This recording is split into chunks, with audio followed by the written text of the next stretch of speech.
Біз тәуелсіздік алғаннан кейін бізде жаңағындай денеміз, тәніміз, көңіл қалауымыз, спорттың қай түрімен айналасам десең айналысасың, саудамен айналыссаң болады. Міне, әйтеуір денемен байланысты, дүниемен байланысты тұрғыдан тәуелсіздік алғанмен санаңды Құдайдың алдына барып бүйтіп тапсырмадың әлі. Раббым, мен сені кімін деген мағына. Міне осы саналарды азат ету үшін Алла Тағала Құранды түсіріп, пайғамбар саллаллаху алейхи вассаламды жіберіп отыр ғой. Көрдіңіз бе? Пайғамбар саллаллаху алейхи вассаламды жіберіп отыр. Ол халықта сондай ескі имандағы халық еді ол.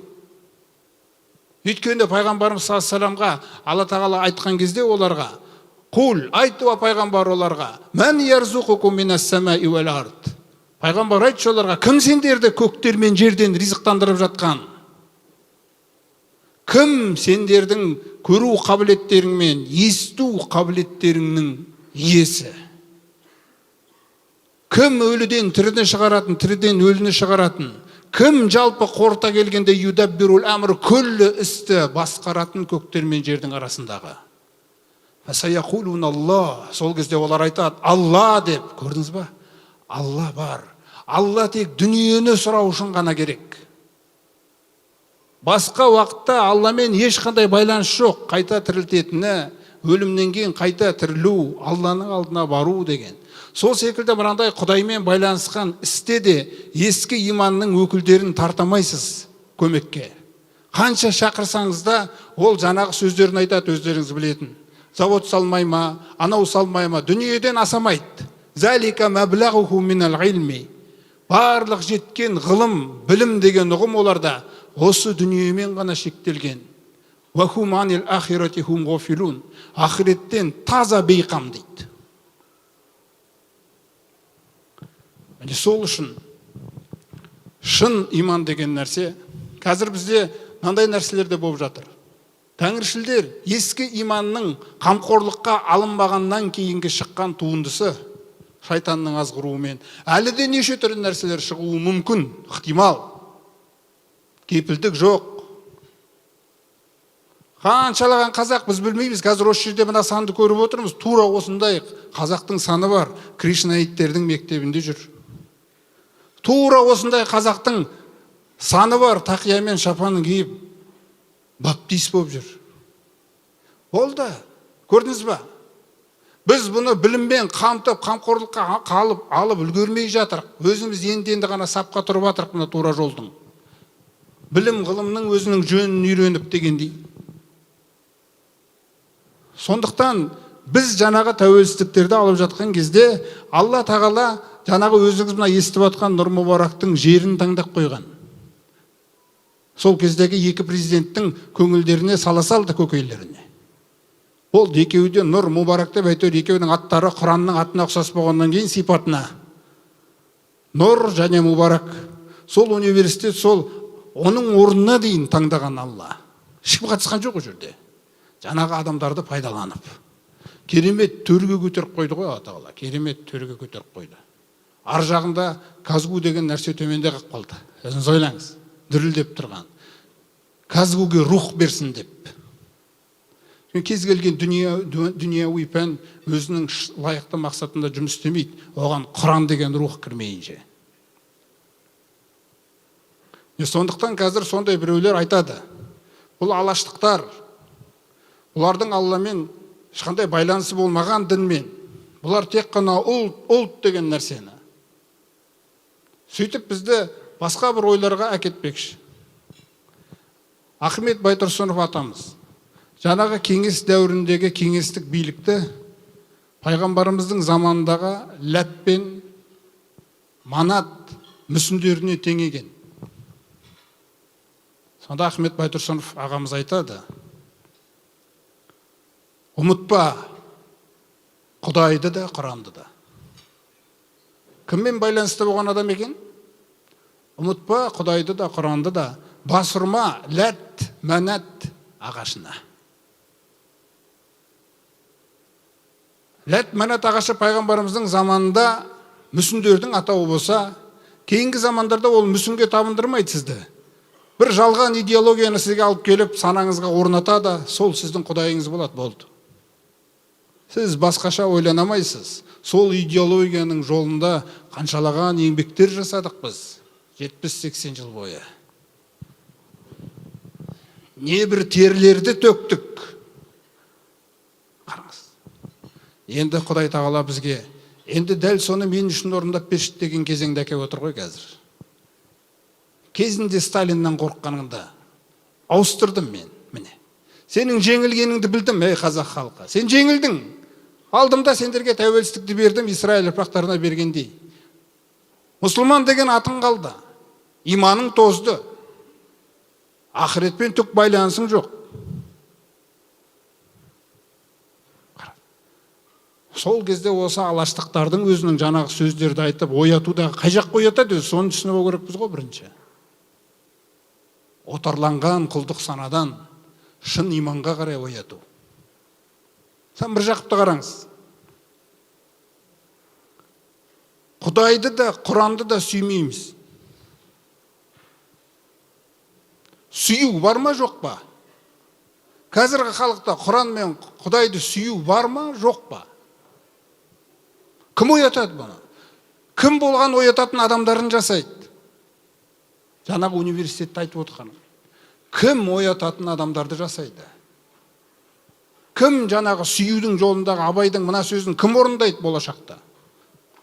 Сол адамдарын жасау керек. Мысалы, Абайдың мына сөзі: махаббатпен жаратқан адамзатты сен де сүй, ол Алланы жаннан тәтті деп отыр. Осы адамды жасау керек осылай сүйетін. Адамзаттың бәрін сүй бауырым деп. Түгеліне жақсылықтан басқа нәрсе мен қаламаймын. Зиянға халқымды қимаймын. Шетелдің ешбір жалған ой пікіріне, қылығына қимаймын қазақты. Қалай қиям мен бұл халықты? Кім ол азаматтарды жасайды?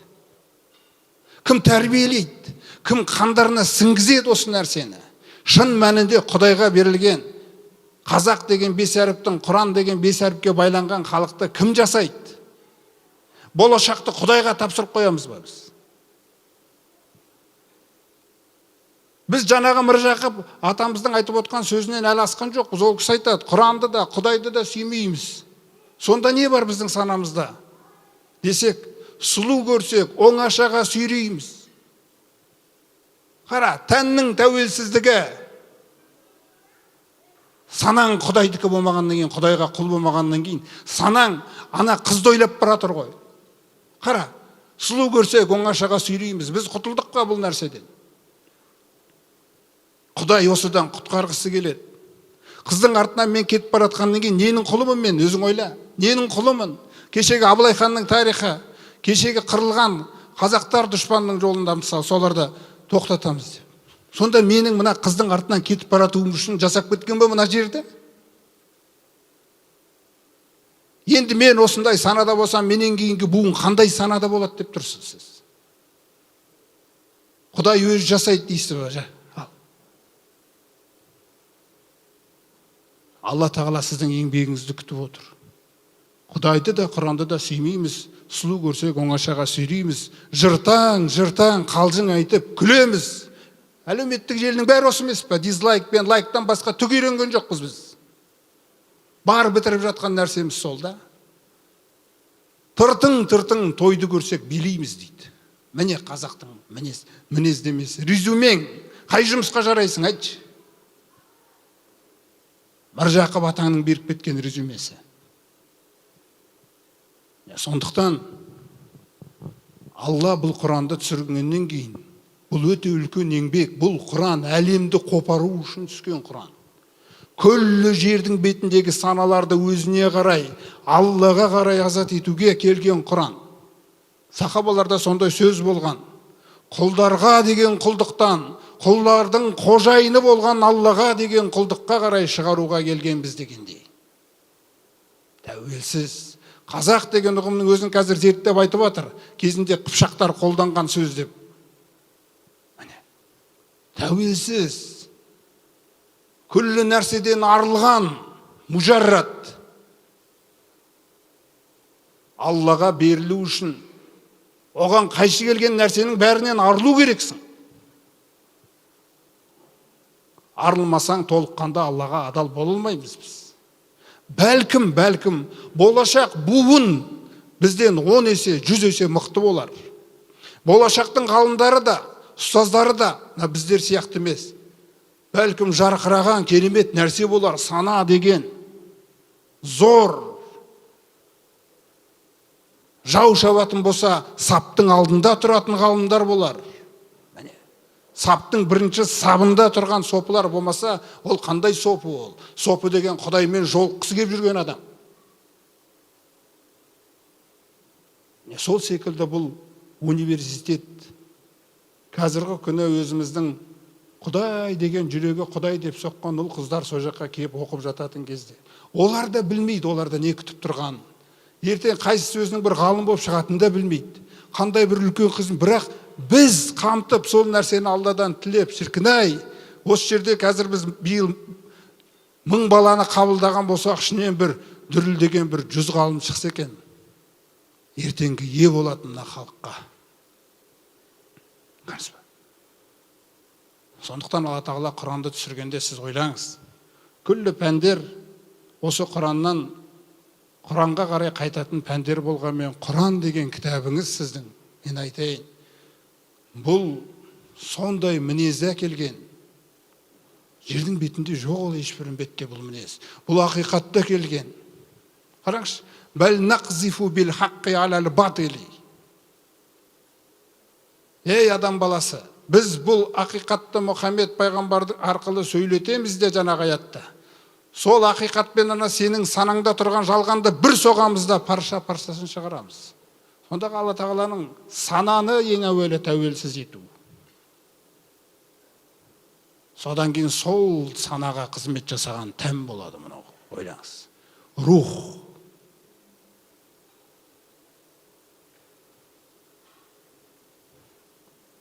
Сол үшін жаңағы алаштықтардың ішінде болған Ғұмар Қараш деген кісі, сол кісі айтады, Құран шам, ақыл басшы, ғылым құрал.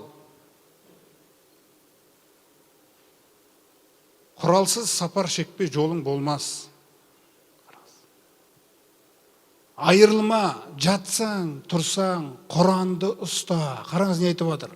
Кеңес үкіметі сол кездерде 30-шы жылдардағы сөзі. Айырылма, жатсаң, тұрсаң, Құранды ұста. Жол бастар қараңғыда, ол бір компас деп, жаңа бір сөзбен сізді Құранға қызықтырып отыр. Қараңыз. Сондықтан болашақ Құранда.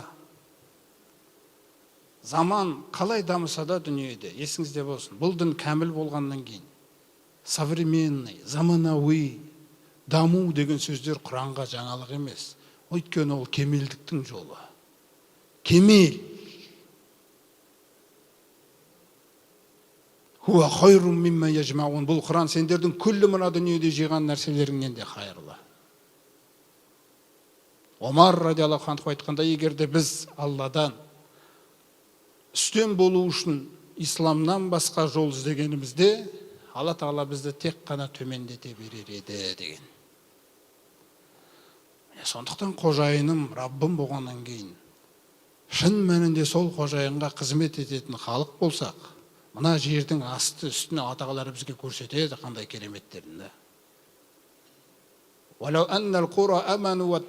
Егерде бір халық, шахар, мейлі осы қазақ халқы болсын осы жердегі, Аллаға шын иман келтіріп, Алланың айтқанымен ғана жүретін болса, көктер мен жердің берекелерін үстілеріне аша салар едік дейді.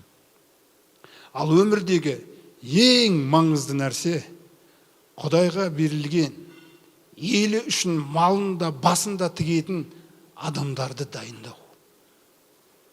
Міне бұны тек қана шариғи білім, бұны тек қана рухани білім ғана дайындай алады бұларды. Абай сондықтан айтып отыр. Бағанағы үшеуі, Алланы күллі нәрседен артық сүй, күллі қазағыңды сүй бауырым деп. Және де хақ жолы осы әділетті деп осы үшеуін айтқаннан кейін айтады. Ойландағы осы үшеуін таратып бақ, басыңды сал жолына, малың төгілдейді. Әне қандай халық керек. Өзі біреуге 80, біреуге 40, біреуге 50, біреуге 100 жыл бұйырар. соны Құдай үшін тұрып бере алмасам, мен осы өмірде не керек бұл өмір маған? Алланың маған берген ризығын Құдайдан аяп жасырсам, сараң болсам мысалы. Не керек ондай өмір маған? Ойлаңыз. Олай болса, Аллаға адалмын ба, жан ба, мал ма? Ол түбінде Алланыкі. Осы нәрсені Аллаға қарай жұмсау арқылы ғана біз шын мәнінде мүмин боламыз. Сондықтан Алла Тағала бізді кейде мұнафықтардың бір қылықтарын айта отырып, пайғамбарымыз ғана Мединадағы. Сол арқылы біздің де ішімізді бір сілкіп алады. Қалай деген кезде, өйткені олар ла яътуна ссалата илля кусала. Олар намазға келгенде жалқауланып қана келеді дейді. Сөйтіп біздің ішімізде жалқаулық бар ма, жоқ па? Бір сілкі жібереді.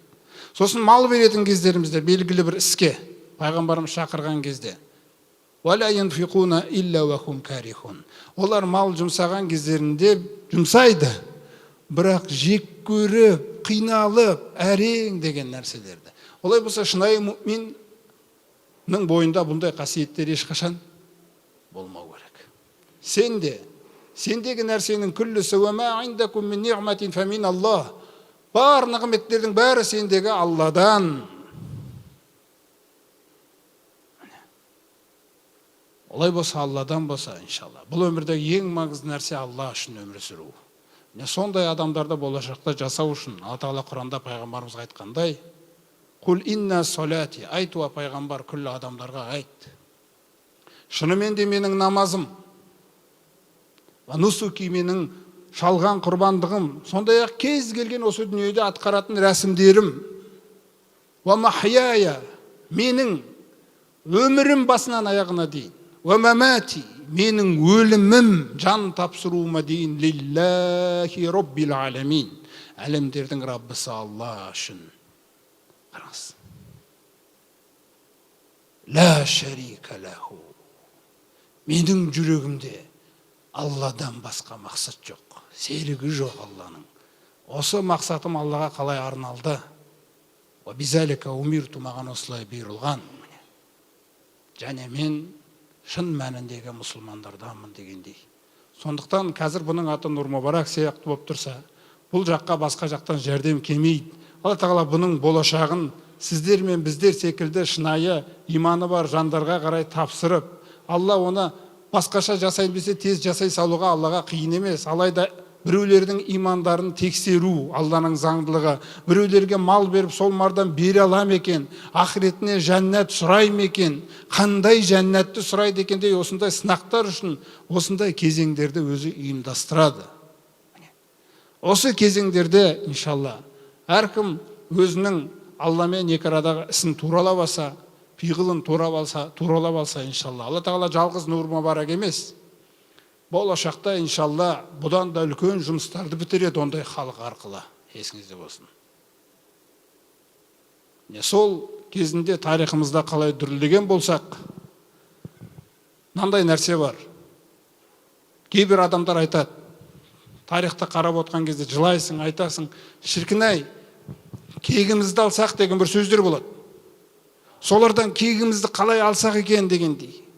Құл қылып, дінімізді бұзды, үйтті, бүйтті деген нәрселер көп бір реніштер айтылады.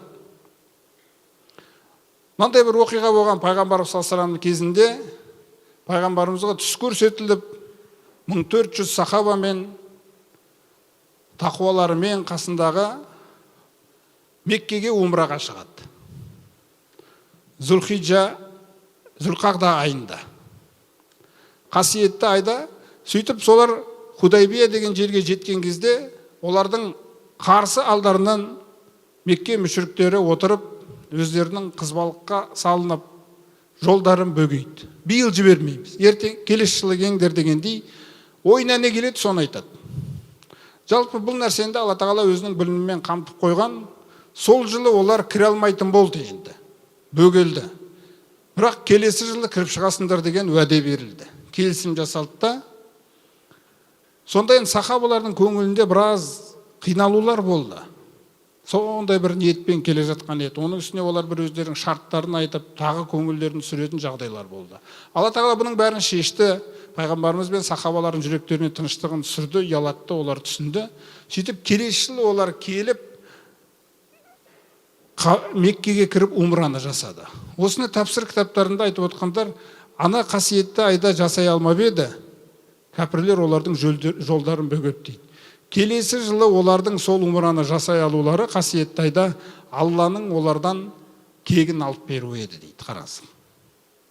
Қысас, ақоссаллаху минхум деп айтады. Енді кегімізді қалай аламыз? Қайтадан Құдайдікі боламыз. Түсіндіңіздер ме? Бүкіл ұрпағымыз, осы қазір 20 миллион санбыз ба, осы Құдайдікі болса, Алла тағала санды көтеріп жібереді одан кейін. Сапалы болайық. Сан деген ол Аллаға оңай емес, қиын емес. Көбейтіп жіберу деген нәрсе бар ғой. Сондықтан қайтадан тура жолға Құдайдікі, Құрандікі болатын болсақ, иншалла, сол арқылы біз кегімізді алдық деген сөз болды. Ал одан басқа нәрсенің бәрі қызбалық, эмоция, бос нәрсе ол. Дым бітірмейтін айқай-шу. Алла тағаланың құзырында ешқандай қабылданбайды да, ешқандай берекесі де болмайды. Сондықтан кімге жан берді, кімге мал берді, кімге ақыл берді, Алла тағала әркімге өзінің ризық несібесін берді, кімге қай тұрғыдан шамасы келеді, иншалла, Алла тағала алдымызға осындай бір істі қойып қойған екен. Осы істе шамамыз келгенше әркім жәрдем берейік. Сонда біз Құдай қаласа Алла тағаланың сынағынан дұрыс өтіп, Аллаға жәрдем беріңдер, сонда Алла сендерге жәрдем береді деген болашаққа еленеміз иншалла. Алла разы болсын баршаларыңызға.